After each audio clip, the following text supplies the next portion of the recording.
የአንካራው ሰማይ በዲፕሎማሲያዊ ውጥረት ተክዞ ሳለ በሺዎች የሚቆጠሩ ኪሎሜትሮች ርቆ በሚገኘው የፋርስ ባህረ ሰላጤ ላይ ግን ታሪክ በደምና በእሳት እየተጻፈ ነበር።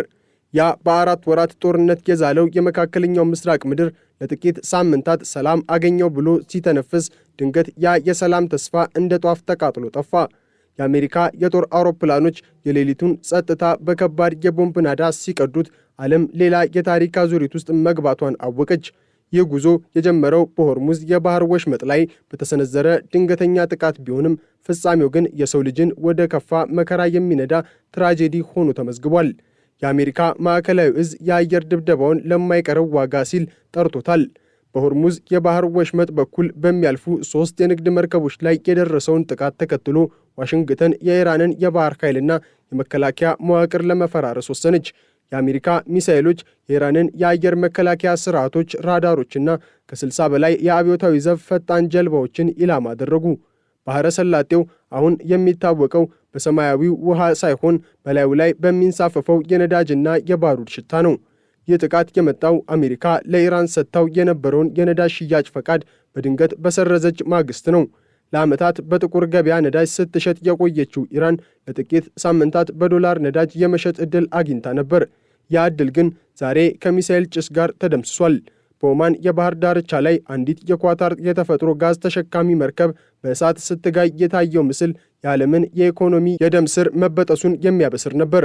የኳታር መንግሥት ጥቃቱን ተቀባይነት የሌለው የሽብር ተግባር ሲል ቢኮንነውም የኢራን መንግሥት ግን ማስጠንቀቂያን አልሰማችም በሚል በተዘዋዋሪ ለጥቃቱ ዕውቅና ሰጥቷል።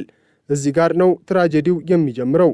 በባህሩ ላይ የሚቃጠሉት መርከቦችና የሚፈሰው ነዳጅ የዓለምን ኢኮኖሚ አንገት አንቀውታል። የነዳጅ ዋጋ በአንድ ጀንበር ከ6 በመቶ በላይ አሻቅቦ የዓለምን ገበያ ሲያናውጠው፣ ሀያላኑ ሀገራት ግን በአንካራ የቅንጦት ሆቴሎች ውስጥ ሆነው የጦርነት ነጋሪትን ይጎስሙ ነበር።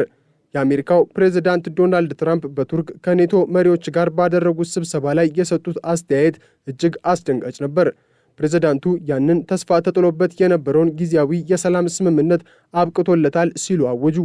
ለእኔ ሁሉም ነገር አልቋል፣ ኢራናውያን ውሸታሞችና የታመሙ ሰዎች ናቸው ሲሉ ያወረዱት የስድብ ናዳ ዲፕሎማሲው መሞቱን ለዓለም አበሰረ። ትራምፕ አክሎም ቢደራደሩም ጊዜያቸውን ነው የሚያጠፉት በማለት ጦርነቱ ወደ አዲስ ምዕራፍ መሸጋገሩን አረጋገጡ።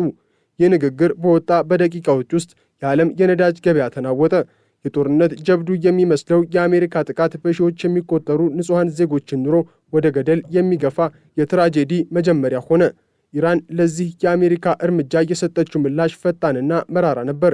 ረቡዕ ማለዳ ላይ በባህሬንና በኩዌት የሚገኙ የአሜሪካ የጦር ሰፈሮች በኢራን ሚሳኤሎችና ድሮኖች ተደበደቡ። በባህሬን የሚገኘው የአሜሪካ 5ኛ የባህር ኃይል ጠቅላይ መምሪያ አቅራቢያ የሚኖሩ ዜጎች በሳይረን ድምፅ ተረብሸው ወደ መጠለያዎች ሲሮጡ፣ በኩዌት ደግሞ የኢራን ድሮኖች የኤሌክትሪክ መስመሮችን በማውደማቸው በርካታ የመኖሪያ አካባቢዎች በጨለማ ተውጠዋል። ኩዌት 2 ባለስቲክ ሚሳኤሎችንና 13 ድሮኖችን መታ መጣሏን ብታሳውቅም የኢራን አብዮታዊ ዘብ ግን 85 የአሜሪካ ወታደራዊ ስፍራዎችን መምታቱን በኩራት አውጇል። ይህ የጀብዱ ፍልሚያ ግን ዋጋው የሰው ልጅ ሕይወት ነው። በባንደር ማሻር ወደብ ላይ አንድ የአብዮታዊ ዘብ አባል በአሜሪካ ጥቃት ሲገደል፣ ሌሎች በርካታ ሰዎች ደግሞ ቆስለው ወደ ሚናብ ሆስፒታል ተወስደዋል። በዚህ ሁሉ ትርምስ መካከል የኢራን መንፈሳዊ መሪ የነበሩት የአያቶላ አሊ ካሚኒ የቀብር ሥነ ሥርዓት በኢራቅ ናጃፍ ከተማ እየተከናወነ ነበር። የካቲት 28 ቀን በጦርነቱ የመጀመሪያ ቀን በአሜሪካ ጥቃት የተገደሉት የመሪው አስክሬን በመቶ ሺዎች በሚቆጠሩ ጥቁር የለበሱ ሐዘንተኞች ታጅቦ ወደ ቅዱስ ስፍራ ደረሰ። የሐዘንተኞቹ ጩኸትና በቀል የሚለው ድምፅ ከአንካራ የጦርነት ውሳኔ ጋር ተዳምሮ ቀጣዮቹ ቀናት ምን ያህል ደም አፋሳሽ እንደሚሆኑም ያሳያል። አዲሱ የኢራን መሪ አያቶላ ሞጅታባ ካሚኒ ግን እስካሁን በአደባባይ አልታዩም። በአባታቸው ላይ በተሰነዘረው ጥቃት ቆስለዋል ተብለው የሚታመነው መሪው በምስጢር ተደብቀው ጦርነቱን እየመሩ እንደሆነ ይገመታል። ይህ የመሪው መሰወርና የሀገሪቱ የሐዘን ድባብ ኢራንን ይበልጥ ወደ አደገኛ ውሳኔ እየገፋት ነው። በአንካራው የኔቶ ጉባኤ ላይ የተከሰተው ክስተት ደግሞ ሌላው የትራጄዲው አካል ነው። ፕሬዝዳንት ትራምፕ ከአውሮፓውያን አጋሮቻቸው ጋር ያላቸውን ግንኙነት ክፉኛ ተበላሽቷል። ስፔን መጥፎ አጋር ናት ሲሉ የጠሩት ፕሬዝዳንቱ ከሀገሪቱ ጋር ያለውን የንግድ ግንኙነት በሙሉ እንዲቋረጥ አዘዋል። ትራምፕ በአውሮፓውያን ላይ ያላቸው ቁጣ የመጣው በኢራን ጉዳይ ላይ ድጋፍ ስላልሰጡኝ በሚል ሲሆን ግሪንላንድን የመግዛት ፍላጎታቸውን ዳግም በማንሳት ዴንማርክንም ክፉኛ ወርፈዋታል። የኔቶ ዋና ጸሐፊ ማርክ ሩተ አሜሪካ በኢራን ላይ የሰነዘረችው ጥቃት አስፈላጊ ነው በማለት ቢያሞካሹም አውሮፓውያን ግን አሜሪካ ወደማይቀረው ዓለም አቀፍ ቀውስ እየመራችን ነው በሚል በጭንቀት ተውጧል። የሆርሙዝ የባህር ወሽመጥ አሁን የዓለም የጦርነት አውድማ ሆኗል። ከጦርነቱ በፊት በቀን እስከ 140 መርከቦች የሚያልፉበት ይህ ወሳኝ መስመር አሁን ጭር ብሏል። ጥቂት መርከቦች ብቻ ናቸው በሞት ጥላ ስር የሚጓዙት። ኢራን የወሽመጡን ቁጥጥር በእጇ ለማድረግ መርከቦች ከእኔ ፈቃድ ውጪ እንዳያልፉና ቀረጥ እንዲከፍሉ ስትዝት፣ አሜሪካና የአረብ አገራት ግን ይህንን አንቀበልም በማለት መሳሪያቸውን አውጥተዋል። በኢራን የኒውክሌር ጣቢያዎች አቅራቢያ የሚሰማው የፍንዳታ ድምፅና በአሜሪካ የጦር ሰፈሮች ላይ የሚወርደው የሚሳኤል ናዳ የሰላሙን ጧፍ ዳግም እንዳይበራ አድርገው አጥፍተውታል። የትራጄዲው ማሳያ ደግሞ በኩዌትና በባህሬን የሚታየው ስጋት ነው። የአውሮፓ አቪዬሽን ደህንነት ኤጀንሲ አውሮፕላኖች በኢራንና በኢራቅ ሰማይ ላይ እንዳይበሩ እገዳውን አራዝሟል። ይህ ማለት ደግሞ ዓለም አቀፉ ትስስር ተቋርጧል ማለት ነው። በባህሬን የሳይረን ድምፅ ለሶስተኛ ጊዜ ሲጮህ፣ በኩዌት ደግሞ የኤሌክትሪክ መስመሮች ተበጣጥሰው ሕዝቡ በጨለማ ሲዋጥ የጦርነቱ ጀብዱ ወደ እያንዳንዱ ቤት የገባ መከራ ሆኗል። የኢራን ውጭ ጉዳይ ሚኒስትር የአሜሪካን እርምጃ የሰላም ስምምነቱን ዋጋ ቢስ ያደረገ ሲል ሲገልጸው፣ የፓርላማው አፈ ጉባኤ መሐመድ ባከር ቃሊባፍ ደግሞ የማስፈራራት ዘመን አብቅቷል፣ እኛ አንታጠፍም በማለት ለከፋ ጦርነት መዘጋጀታቸውን አስታውቀዋል።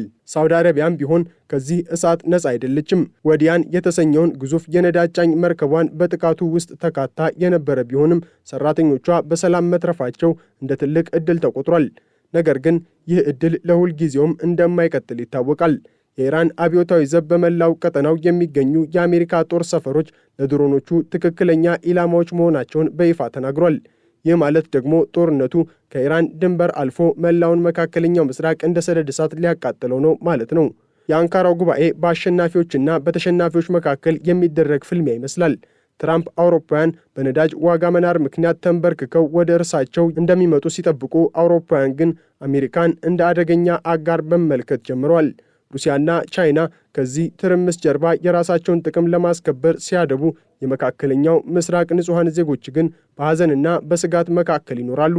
ከኢራን ደቡባዊ ወደቦች እስከ ኩዌት የኤሌክትሪክ ጣቢያዎች፣ ከናጃፍ ቅዱስ ስፍራዎች እስከ አንካራው ቤተ መንግሥት ድረስ ያለው ታሪክ የሚያስተላልፈው አንድ መልእክት ብቻ ነው። የሰላም ስምምነቶች በወረቀት ላይ ቢጻፉም ዕጣ ፈንታቸው ግን በባሩድ ጭስ ሊጠፋ እንደሚችል ነው። ይህ የአድቬንቸርና የትራጀዲ ጉዞ ገና አልተጠናቀቀም። የሚቀጥሉት ቀናት ለዓለም አዲስ መቅሰፍት ወይንም ያልተጠበቀ ተአምር ይዘው ሊመጡ ይችላሉ። አሜሪካ የጀመርኩትን እጨርሳለሁ ስትል፣ ኢራን ደግሞ በማስፈራራት አናቆምም ብላለች።